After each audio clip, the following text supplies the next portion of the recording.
امر بالمعروف اور نہی عن المنکر، جو امت کی نجات کے دو بنیادی شرطیں ہیں، امت کی نجات کی دو بنیادی شرطیں ہیں، ان دونوں شرطوں کو آیا اپنی طبیعت، اپنے مزاج اور اپنے نفس کے تقاضے کے اعتبار سے پورا کر رہا ہے، یا اس حکم کو محمد صلی اللہ علیہ وسلم اور آپ کے خلفائے راشدین اور صحابہ کرام کے طریقے سے اس حکم کو پورا کر رہا ہے، یہ غور کرنا پڑے گا۔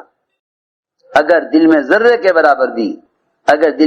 کے برابر بھی منکر کرنے والے کی تحقیر ہے تو اللہ تعالی ایسے لوگوں سے منکرات سے روکنے کا کام ہرگز نہیں لیں گے، چاہے وہ کسی درجے کے لوگ ہوتے ہوں۔ اللہ ایسے لوگوں سے منکر کے ختم ہونے کا اور منکر سے روکنے کا کام نہیں لیں گے، ایسے لوگوں سے اللہ تعالی منکرات کے ختم ہونے کا کام نہیں لیں گے، بلکہ حدیث میں آتا ہے کہ جو مسلمانوں کے عیوب تلاش کرے گا ان کی پکڑ کے لیے یا ان پر غلبہ پانے کے لیے، حدیث میں فرمایا کہ ایسے لوگ امت میں فساد پیدا کریں گے، ایسے لوگوں سے اصلاح نہیں ہوگی۔ صحیح روایت میں فرمایا انک ان اتبعت عورات المسلمین افسدتهم، انک ان اتبعت عورات المسلمین افسدتهم، کہ اگر تو نے مسلمانوں کے عیوب کو تلاش کیا اور ان کے عیب سے نظر نہ پھیری تو ان کے درمیان فساد پیدا کرے گا۔ میں نے غور کیا، جتنا بھی مسلمان جماعتوں کے درمیان فساد ہے یہ ایک دوسرے کی اصلاح میں نبوت کے طریقے سے ہٹے ہوئے ہیں، ایک دوسرے کی اصلاح میں بالکل پکی بات ہے، یہ ایک دوسرے کی اصلاح میں نبوت کے طریقے سے ہٹے ہوئے ہیں۔ ان کے درمیان فساد اس لیے ہے کہ یہ امت کی اصلاح میں نبوت کے اسلوب و طریقے سے ہٹے ہوئے ہیں۔ میں عرض کرتا ہوں اسلوب نبوت کیا ہے اصلاح کا۔ ایک صاحب نے آ کے عرض کیا کہ یا رسول اللہ مجھے زنا کرنے کی اجازت دے دیجیے۔ یہ اتنا سخت سوال تھا، صحابی جانتے ہوئے کہ زنا کرنا حرام ہے، پھر آپ سے آ کر اجازت لینا کتنی بڑی گستاخی، بے ادبی اور کتنی بڑی جرأت ہے کہ جانتے ہوئے کہ زنا کرنا حرام ہے اور آ کر عرض کر رہے کہ مجھے زنا کی اجازت دے دیجیے۔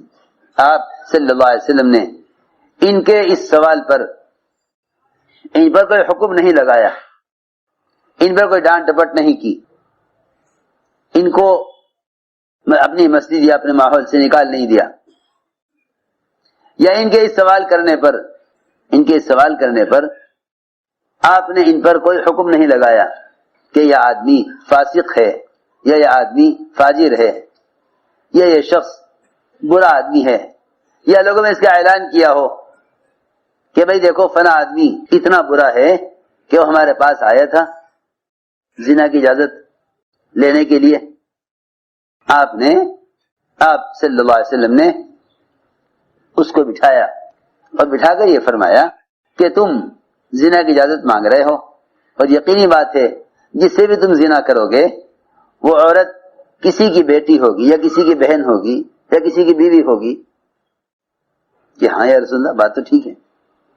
آپ نے فرمایا کہ تم یہ بتلاؤ اگر کوئی شخص تمہاری بیٹی، تمہاری بہن، تمہاری بیوی کے ساتھ یا تمہاری کسی رشتہ دار کے ساتھ یہ حرکت کرے تو کیا تم برداشت کر لو گے؟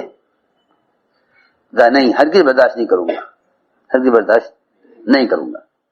وہ فرماتے ہیں کہ آپ نے مجھے اس طرح سمجھایا کہ میرے دل میں زنا کی نفرت پیدا ہو گئی، میرے دل میں زنا کی نفرت پیدا ہو گئی۔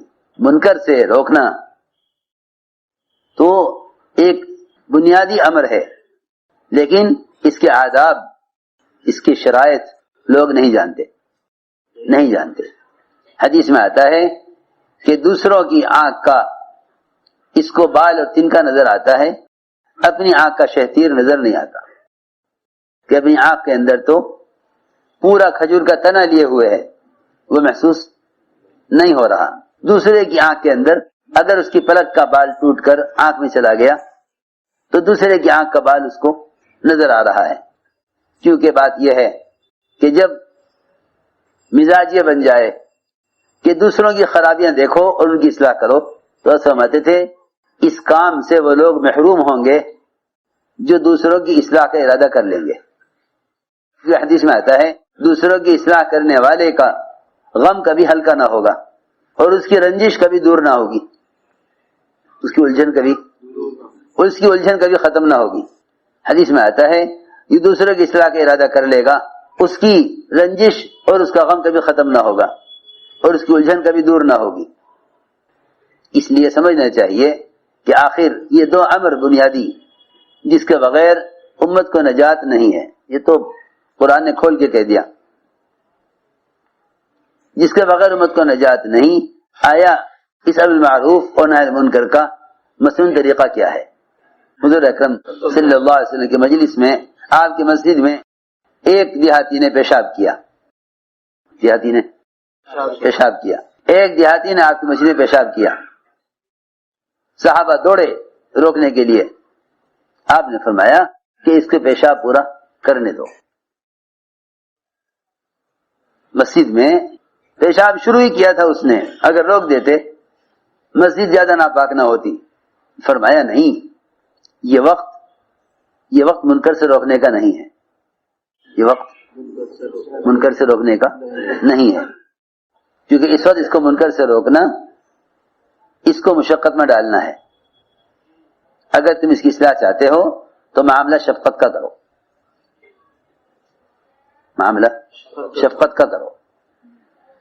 اگر تم اس کو منکر سے روکنا چاہتے ہو اور اس کو دین کی تعلیم دینا چاہتے ہو تو اس کے ساتھ معاملہ شفقت کا کرو. اسی لیے آپ نے فرمایا انا لکم بمنزلۃ الوالد اعلمکم، کہ میں تمہارے لیے باپ کی طرح ہوں، تمہیں تعلیم دینے میں باپ کی طرح ہوں. باپ کا مطلب یہ ہے کہ اولاد کی طرح شفقت کے ساتھ میں تمہیں تعلیم دینے والا ہوں. جب دوڑے صحابہ انہیں روکنے کے لیے، آپ نے فرمایا اس کو چھوڑ دو، اس کا پیشاب پورا کرنے دو. اس وقت منکر سے روکنا اس کو مشقت میں ڈالنا ہے. اگر تم اپنے آپ کو اس کی اصلاح کا ذریعہ بنانا چاہتے ہو تو تمہارے لیے پہلے اس کے ساتھ معاملہ شفقت کا کرنا ہوگا.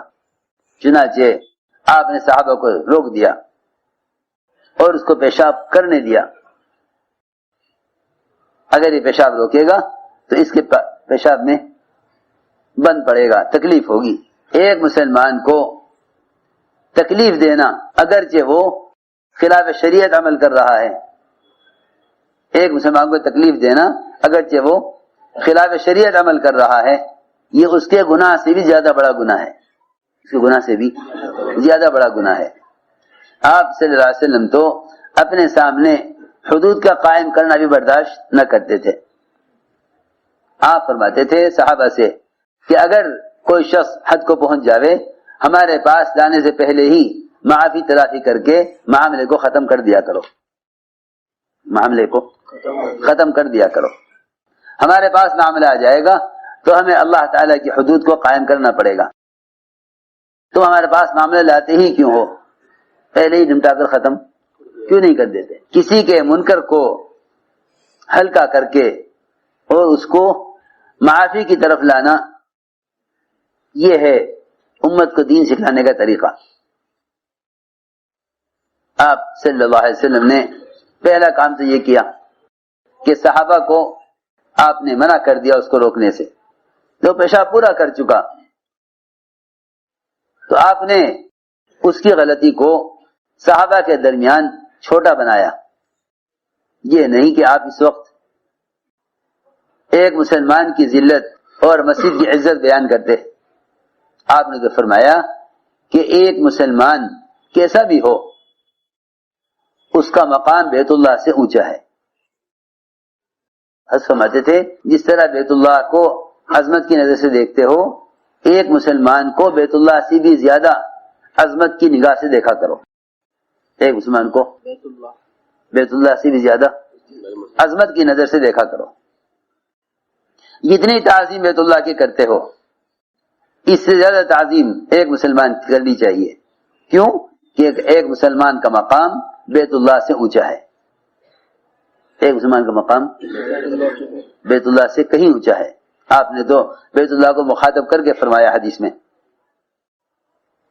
تیری خوشبو کتنی عمدہ ہے، تیرا احترام واجب ہے، پھر بھی میں تجھ سے کہتا ہوں ایک مسلمان کا مقام تجھ سے اونچا ہے، اور ساری دنیا کی مساجد بیت اللہ سے ادنا ہے. پھر یہ کیسے ممکن ہوتا کہ آپ ایک مسجد میں پیشاب کرنے والے کو کوئی سزا دیتے یا اس کو ڈانٹتے یا اس کو جھڑکتے یا صحابہ اس کو پیشاب کرنے سے روکتے؟ یہ کیسے ہو سکتا تھا؟ آپ جانتے ہیں ایک مسلمان کا مقام بیت اللہ سے اونچا ہے. آپ نے اس کی بے اصولی کو چھوٹا کیا.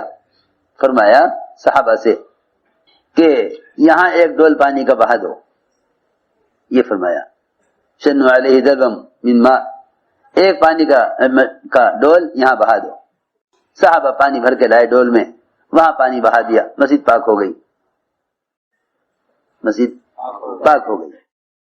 آپ نے بلا کر اس دیہاتی کو سمجھایا کہ مسجد تو عبادت کے لیے اور ذکر و تلاوت کے لیے ہے، پیشاب بہانے کے لیے نہیں ہے. اس سے زیادہ آپ نے ان سے کچھ نہیں فرمایا. اس سے زیادہ آپ نے کچھ نہیں فرمایا. وہ دیہاتی اپنی قوم میں چلا گیا اعلان کرتا ہوا کہ ان کی تعلیم کا طریقہ یہ ہے، نہ مجھے ڈانٹا، نہ مارا، نہ جھڑکا، کہ میں نے اتنی بڑی غلطی کی کہ مسجد میں پیشاب کر دیا.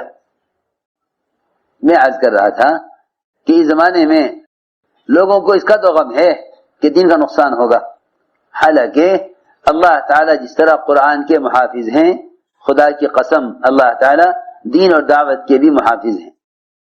یہ تو کام کرنے والوں کو دھوکہ ہے، کام کرنے والوں کو دھوکہ ہے، اور یہ شیطان کے جال میں پھنس گئے اس خیال سے کہ کام کا نقصان ہوگا، لہذا کام کی حفاظت کے لیے فساد کرو. جب منکر سے روکنے کے لیے سنت کے طریقے سے ہٹ جائیں گے تو اس کا نتیجہ فساد ہوگا، اصلاح نہ ہوگا. یہ بھی شیطان کا دھوکہ ہے کہ کام کا نقصان ہوگا، کام کا نقصان ہوگا. نہیں، اللہ رب العزت دعوت کی محنت کے قرآن کی طرح محافظ ہیں. اللہ اس دعوت کے کام کے قرآن کی طرح محافظ ہیں. جس طرح قرآن کو کوئی زمانہ ختم نہیں کر سکتا، اس لیے اس طرح انبیاء علیہ السلام کی اجتماعی محنت جو اس امت کی طرف اجتماعی طور پر منتقل ہوئی ہے، اس کا کوئی نقصان نہیں کر سکتا. جو بھی نقصان کرے گا وہ اپنی ذات کا کرے گا، کام کا نقصان کوئی نہیں کر سکتا. کیونکہ اللہ رب العزت نے امت کی ہدایت کے لیے جس زمانے میں جو بھی اسباب اللہ رب العزت نے ظاہر فرمائے ہیں، اللہ تعالیٰ ان کے محافظ ہیں قرآن کی طرح. اللہ ان کے محافظ ہیں قرآن کی طرح. جس طرح اللہ رب العزت اس دعوت کے کام کے کرنے میں انبیاء کی حفاظت کرتے ہیں، اس طرح اللہ رب العزت کام کرنے والوں کی اور کام کی بھی حفاظت قیامت تک کرنے والے ہیں. یہ تو شیطان کا وسوسہ ہے تاکہ یہ مایوس ہو کر کام سے بیٹھ جائیں یا مایوس ہو کر کوئی ایسا غلط قدم اٹھائیں جو منکر سے روکنے میں نبی کے اسلوب اور خلفاء راشدین کے طریقے کے خلاف ہو. جس طرح اللہ رب العزت اس دعوت کے کام کے کرنے میں انبیاء کی حفاظت کرتے ہیں، اس طرح اللہ رب العزت کام کرنے والوں کی اور کام کی بھی حفاظت قیامت تک کرنے والے ہیں. یہ تو شیطان کا وسوسہ ہے تاکہ یہ مایوس ہو کر کام سے بیٹھ جائیں یا مایوس ہو کر کوئی ایسا غلط قدم اٹھائیں جو منکر سے روکنے میں نبی کے اسلوب اور خلفاء راشدین کے طریقے کے خلاف ہو. کوئی ایسا غلط قدم اٹھائیں جو منکر سے روکنے میں نبی کے اسلوب اور خلفاء راشدین کے طریقے کے خلاف ہو.